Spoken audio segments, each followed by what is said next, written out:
Hi guys! So summer movie season is officially over with Labor Day happening last weekend, so I thought it would be fun to talk about my favorite movies of this year so far. These are my top 5 favorite movies of 2016 so far.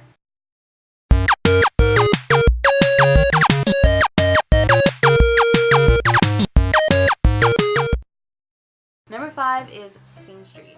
Now, Sing Street is a movie that I'm pretty sure a lot of you haven't heard about. It's a small movie that really didn't do that well in theaters, but I've heard a lot about it from Twitter and a lot about it from this YouTube network that I follow called Screen Junkies, and they've talked ad nauseum about Sing Street. So I was really excited to see it, and they were right. This movie is so much fun, such a lighthearted, fun, feel-good movie. If you don't know what it's about, because let's face it, you probably never even heard of it, it's about a guy meeting a girl, he gets a crush on her, so he starts a band in order to impress her. It's a really simple story, but it's so sweet and so much fun, and it's a musical. So what's not to love about a musical? I highly, highly recommend it. Number 4 is Finding Dory. Finding Dory was one of my most anticipated films coming into 2016, and I was not disappointed. It's not as good as Finding Nemo, I will say that, but it does offer a lot of Pixar goodness. It is beautiful for one thing. I mean, of course it is, it's Pixar. But also, I feel like the characters are really, really strong. We don't see a lot of Nemo and Marlin in this movie, but that's okay because the movie's all about Dory. And Dory had a lot more depth and a lot more character to her than I initially thought she would have had. And learning her backstory, learning more about her disability really gave me a deeper appreciation for Dory and for Ellen DeGeneres as her actress. It was just a really sweet movie, and I feel like it's a great movie to show to parents or to anyone that is taking care of people with disabilities. Number 3 is Deadpool. It might be the funniest movie I've seen so far this year. Ryan Reynolds is pitch perfect as Deadpool. This movie offers a lot of fun commentary and a lot of cynicism that a lot of superhero movies lack.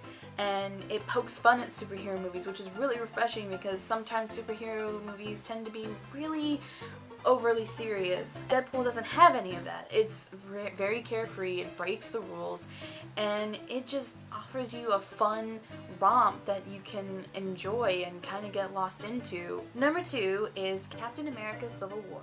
Another comic book movie, also from a Marvel property. This was the most fun I've had in a theater in a long time. This movie is so exciting. I was on the edge of my seat. I was laughing. I was crying. I was covering my mouth in shock and horror. It was just so much fun sitting there watching this movie. And I cannot wait for it to come out next week because I am going to snatch it up so quick. It felt like a meaningful culmination of a lot of threads that have been going on in a lot of Marvel movies, and I felt like this movie has had the most stakes than any other Marvel movie up to this point, and that it's really going to change things from here on out. This could be my favorite Marvel movie, and I just really enjoyed the heck out of it.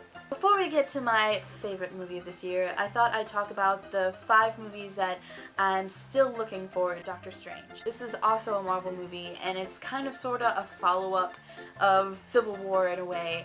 It's going to be interesting to see if there's anything that ties in from Civil War into Doctor Strange. What I'm most looking forward to is Marvel's introduction of magic. We really haven't had magic in the Marvel Cinematic Universe, so I'm really interested to see how they do that. Plus it's Benedict Cumberbatch, and who doesn't like Benedict Cumberbatch? La La Land. This isn't a big studio movie, it's just a simple, more independent movie that's coming out later in the year, and from the trailers and from everything that I've seen, I am super stoked about this movie. It stars Emma Stone and Ryan Gosling, and it's a musical, and we haven't really had a big, proper Hollywood-type musical in a long time, and it looks like it pays homage to classic Hollywood and classic Hollywood musicals, and because it just really gives me that feeling of the 1950s, even though the movie's set in modern day.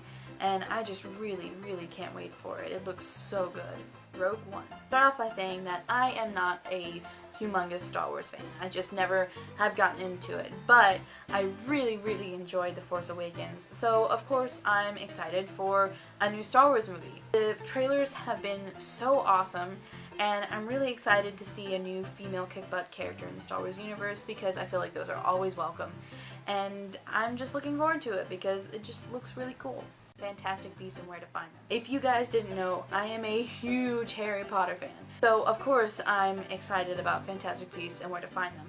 Now when I heard this movie was coming out, I was kind of weary because if you don't know, it's just a textbook from the Harry Potter universe that just is basically an encyclopedia of different types of magical creatures. So how this is turned into a movie, I don't know, but I know that the Queen, J.K. Rowling, is writing the screenplay, so I'm feeling better. And that Eddie Redmayne is the main actor, and I enjoy Eddie Redmayne, so I'm feeling better.